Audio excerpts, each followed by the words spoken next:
دو لوگوں نے کاروبار کیا مل کے، ایک بوڑھا شخص تھا اور ایک نوجوان تھا۔ نوجوان جو تھا اس کے بچے تھے اور بوڑھا فارغ البال تھا اور اس کی بس ایک بیوی، اور وہ بات ختم۔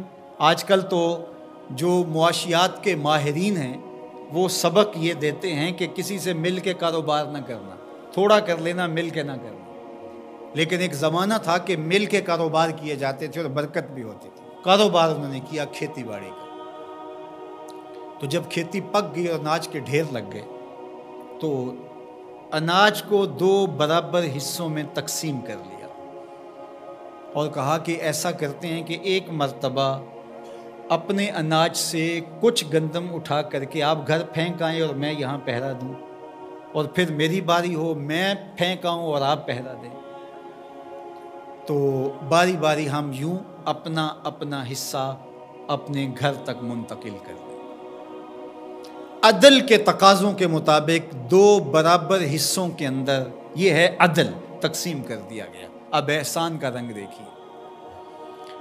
جب بوڑھا شخص گٹھڑی اٹھائے اپنے حصے کی گندم سے، غلے سے کچھ حصہ اٹھا کے گھر چھوڑنے گیا تو جوان نے سوچا میں تو جوان ہوں، میرا غلہ سال سے پہلے ختم بھی ہو جائے گا تو مزدوری کر کے بچوں کا پیٹ پال لوں گا، لیکن بوڑھا کیا کرے گا؟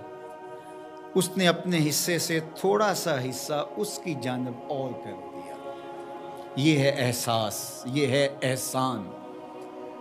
خیر، اب بوڑھا بیٹھا اور یہ کوئی تھوڑا سا سامان اٹھا کر کے اپنے گھر منتقل کرنے گیا تو بوڑھے نے سوچا ہم تو دو گھر کے فرد ہیں، ہم تو جیسے بھی گزر اوقات کر لیں گے، اس کا غلہ اگر سال سے پہلے ختم ہو گیا، چھوٹے چھوٹے اس کے بچے ہیں، یہ کیا کرے گا؟ اس نے اپنے ڈھیر سے تھوڑا سا سرکا کے اس کی جانب کر دیا۔ اب ایک پھیرا وہ لے کے جاتا، ایک پھیرا یہ لے کے جاتا۔ جب وہ جاتا تو یہ اپنی جانب سے ادھر کر دیتا، جب وہ جاتا تو وہ اپنی جانب سے ادھر کر دیتا۔ دونوں کے گھر بھر گئے لیکن غلے کے ڈھیر بھی ختم نہیں ہوئے۔ یہ ہے احسان۔ پھر سوچنے لگے یہ ہو کیا رہا ہے، تو پھر راز کھلا کہ ہم یہ کرنے جا رہے ہیں۔ تو جب احسان کرو گے تو وہ بھی احسان کرے گا۔ تم اس سے بڑے سخی تو نہیں ہو، لیکن آج کیا ہوتا ہے، آج اگر دو اکٹھے مل کے کاروبار کر لیں تو بابا جائے گا تو جوان ادھر سے کر لے گا، اور جوان جائے گا تو بابا جی کہیں گے تھوڑا سا میں ادھر سے کر لوں، تو دونوں کے گھر بھی خالی رہیں گے اور غلے کے ڈھیر بھی جلدی چٹکی میں ختم ہو جائیں گے۔ اس لیے عدل کے تقاضے بھی پورے کرو، اور اگر تمہیں توفیق نصیب ہو تو احسان کے تقاضے بھی پورے کرو۔ ولی کے پہچاننے کے لیے کرامت شرط نہیں ہے، کرامت ایک ذریعہ ہے، ضروری نہیں ہے۔ کتنے اولیاء ہیں جن کی کرامات ہمارے تک نہیں پہنچی لیکن وہ اللہ کے ولی ہیں۔ سب سے بڑے ولی اس امت کے صحابہ تھے، ان میں سے کتنے کی کرامات ہمارے پاس پہنچی ہیں لیکن ہم انہیں اللہ کا ولی مانتے ہیں۔ تو یہ کوئی شرط نہیں ہے، شرط ایمان اور تقوی ہے، اور باقی احادیث میں مختلف ان کی علامتیں بتائی گئی ہیں۔ الذین اذا رأوا ذکر اللہ، ایمان اور تقوی سے متصف بندگان خدا کی ایک علامت یہ ہے جب تم ان کی صحبت میں بیٹھو تمہیں خدا یاد آ جائے، اللہ کی یاد آنے لگے۔ تو کرامت معیار ولایت نہیں ہے اور شرط ولایت بھی نہیں ہے۔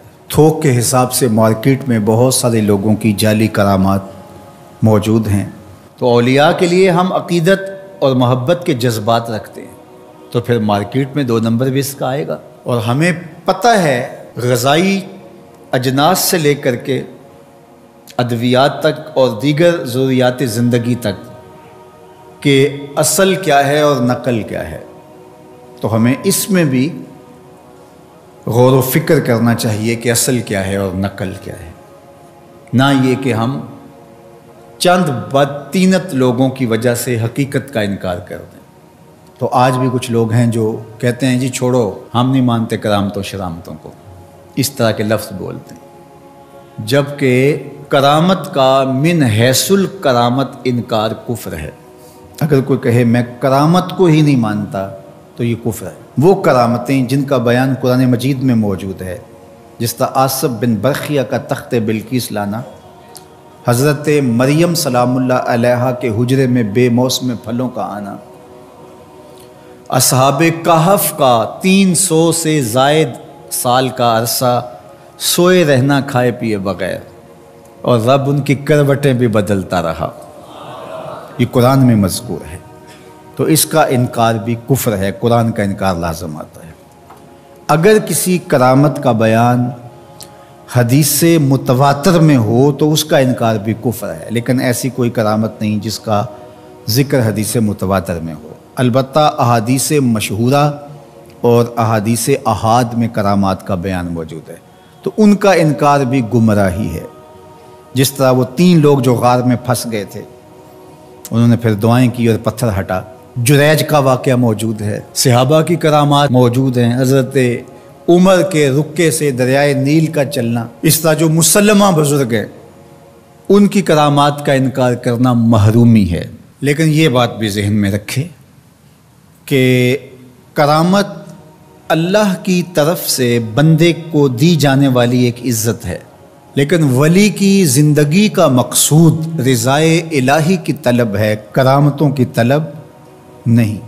لیکن عمومی طور پہ ہمارے اسٹیجوں کے اوپر اولیاء کے حوالے سے جو بات کی جاتی ہے، بس آپ سننے کے لیے بیٹھے ہیں اور خطیب صاحب نے کان پہ ہاتھ دھرا اور 2-4 کرامتیں سنائی اور چلے گئے، معیار بتایا ہی نہ، جس کے نتیجے کے اندر بہت سارے عوام اس سے غافل ہوتے ہیں۔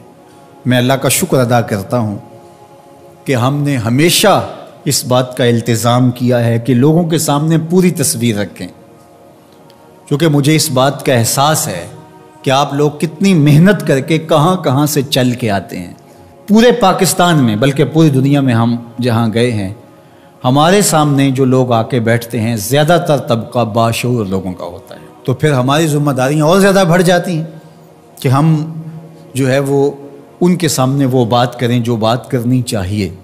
اس منبر سے آپ کو وہ چیز نہیں ملے گی جو عوام کی ڈیمانڈ ہوگی، وہ چیز ملے گی جو عوام کی حقیقی ضرورت ہوگی۔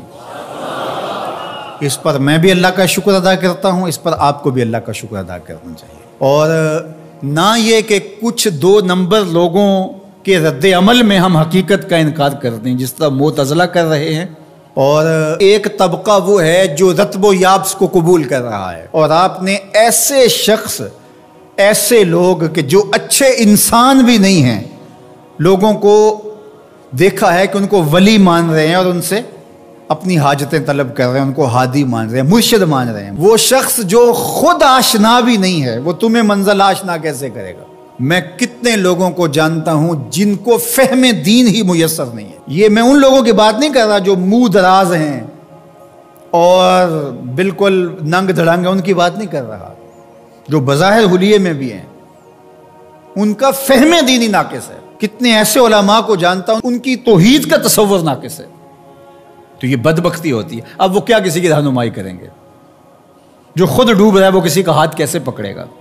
لیکن عوام ظاہر ہے ان کے گرد آئے اور ان کا کاروبار چمک رہا ہے، اور کرامتیں ہیں کہ تھوک کے حساب سے بنتی ہیں، اور پھر اس کی مارکیٹنگ کرنے والے بھی ہوتے ہیں، اور پھر اسی بنیاد پر ہی جو ہے وہ ان کا سارا سلسلہ چلتا ہے۔ اللہ کے ولی یہ نہیں چاہتے کہ ہماری کرامات ظاہر ہوں اور لوگ ہماری طرف لپکیں ہماری کرامت کی وجہ سے، یہ نہیں ہے۔ الکرامات حیض الرجال، جس طرح عورتیں ایام مخصوصہ کو چھپاتی ہیں، اللہ کے ولی بھی چھپاتے ہیں، وہ نہیں چاہتے کہ ہم اس حوالے سے جو ہے وہ پہچانے جائیں۔ باقی دور موجود کے اندر کسی صالح متقی شخص کی کوئی ایسی بات سامنے آئے تو شریعت کے میزان پہ پرکھا جائے، اگر وہ شریعت سے متصادم نہیں ہے تو مان لینے میں کوئی حرج نہیں ہے، لیکن اگر کسی کی سمجھ میں نہیں بھی آتا تو فرق نہیں پڑتا، لیکن کسی ولی سے کوئی دشمنی نہ رکھے۔ جو کسی ولی سے دشمنی رکھے تو اللہ فرماتا اس کا میرے ساتھ اعلان جنگ ہے، تو وہ پھر شخص محروم کر دیا جاتا ہے۔